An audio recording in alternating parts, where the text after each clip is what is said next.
Minasan konnichiwa. Today is Sunday, March 29th, 2020. A few announcements. Grab-and-go meals are offered Monday through Friday at Jensen Elementary from 11 to 11:20, Karen Acres from 11:30 to 11:50, and Valerius Elementary from 12 to 12:30. Again, those are grab-and-go meals for anyone 18 and under. Also, the Urbandale Food Pantry is open as well on Monday, Wednesday, and Thursday from 10 to 1 p.m. and 2 to 5 p.m. So limited hours on that, but the Urbandale Food Pantry is open for business, so check that out if you need to. It's at 7611 Douglas Avenue, Suite 34 and 35. Phone number there is 515-251-6688. Or you can go to info@urbandalefoodpantry.org. Also, please know that the Student Assistance Program is available 24/7, 365 via phone support, Zoom, or phone assessment referral, or brief counseling sessions are also available. If you need someone to talk to during this time, please call 515-244-6090 to access services. Today I'm going to read to you from this book by Carl Sagan. It's called The Demon Haunted World, Science as a Candle in the Dark. So Carl Sagan is a late scientist who had a television program that was very popular on public television called Cosmos. Known as a great thinker and an influencer of his time. So I'm going to read a little bit from this book to you today.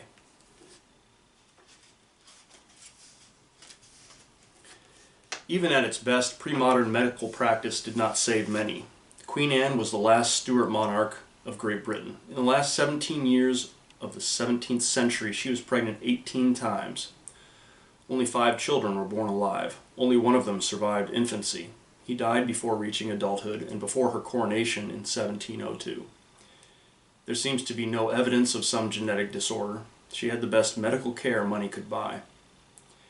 Diseases that once tragically carried off countless infants and children have been progressively mitigated and cured by science through the discovery of the microbial world via the insight that physicians and midwives should wash their hands and sterilize their instruments through nutrition, public health, and sanitation measures, antibiotics, drugs, vaccines, and the uncovering of the molecular structure of DNA, molecular biology, and now gene therapy. In the developed world at least, parents today have an enormously better chance of seeing their children live to adulthood than did the heir to the throne of one of the most powerful nations on earth in the late 17th century. Smallpox has been wiped out worldwide. The area of our planet infested with malaria-carrying mosquitoes has dramatically shrunk. The number of years a child diagnosed with leukemia can expect to live has been increasing progressively year by year. Science permits the earth to feed about 100 times more humans, and under conditions much less grim than it could a few thousand years ago. We can pray over the cholera victim, or we can give her 500 milligrams of tetracycline every 12 hours. There is still a religion, Christian Science, that denies the germ theory of disease. If prayer fails, the faithful would rather see their children die than give them antibiotics. We can try nearly futile psychoanalytic talk therapy on the schizophrenic patient, or we can give him 300 to 500 milligrams a day of clozapine. The scientific treatments are hundreds or thousands of times more effective than the alternatives. And even when the alternatives seem to work, we don't actually know that they played any role. Spontaneous remissions, even of cholera and schizophrenia, can occur without prayer and without psychoanalysis. Abandoning science means abandoning much more than air conditioning, CD players, hair dryers, and fast cars. In hunter-gatherer pre-agricultural times, the human life expectancy was about 20 to 30 years. That's also what it was in Western Europe in late Roman and in medieval times. It didn't rise to 40 years until around the year 1870. It reached 50 in 1915, 60 in 1930, 70 in 1955, and is today approaching 80. A little more for women, a little less for men. The rest of the world is retracing the European increment in longevity. What is the cause of this stunning, unprecedented humanitarian transition? The germ theory of disease, public health measures, medicines, and medical technology.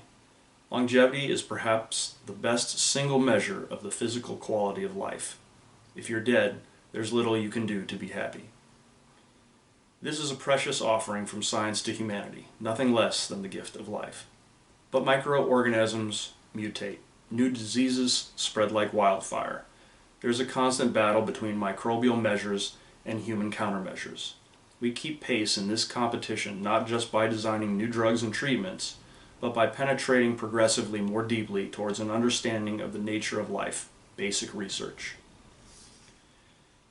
If the world is to escape the direst consequences of global population growth and 10 to 12 billion people on the planet in the late 21st century, we must invent safe but more efficient means of growing food, with accompanying seed stocks, irrigation, fertilizers, pesticides, transportation, and refrigeration systems.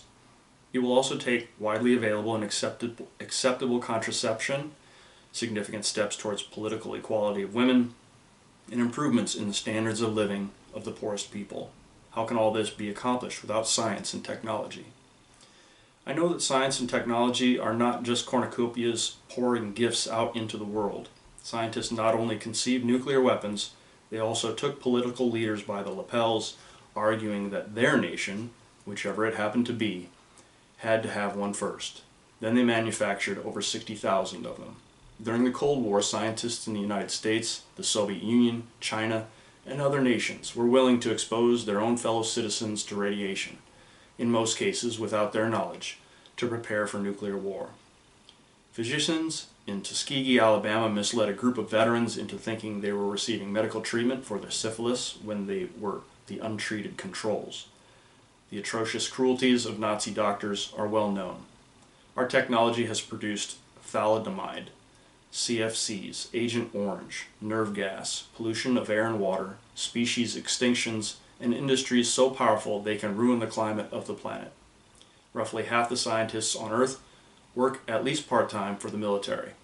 While a few scientists are still perceived as outsiders, courageously criticizing the ills of society and providing early warnings of potential technological catastrophes, many are seen as compliant opportunists, or as the willing source of corporate profits and weapons of mass destruction, never mind the long-term consequences. The technological perils that science serves up, its implicit challenge to received wisdom, and its perceived difficulty are all reasons for some people to mistrust and avoid it. There's a reason people are nervous around science and technology, and so the image of the mad scientist haunts our world, down to the white-coated loonies on Saturday morning's children's TV and the plethora of Faustian bargains in popular culture, from the eponymous Dr. Faustus himself to Dr. Frankenstein, Dr. Strangelove, and Jurassic Park. But we can't simply conclude that science puts too much power into the hands of morally feeble technologists or corrupt, power-crazed politicians and so decide to get rid of it. Advances in medicine and agriculture have saved vastly more lives than have been lost in all the wars in history. Advances in transportation, communication, and entertainment have transformed and unified the world.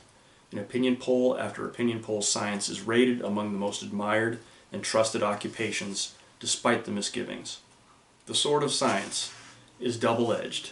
Its awesome power forces on all of us, including politicians, but of course especially on scientists, a new responsibility.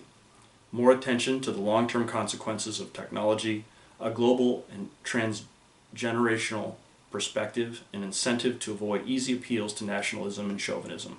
Mistakes are becoming too expensive. All right, and that is Carl Sagan from his book, The Demon Haunted World.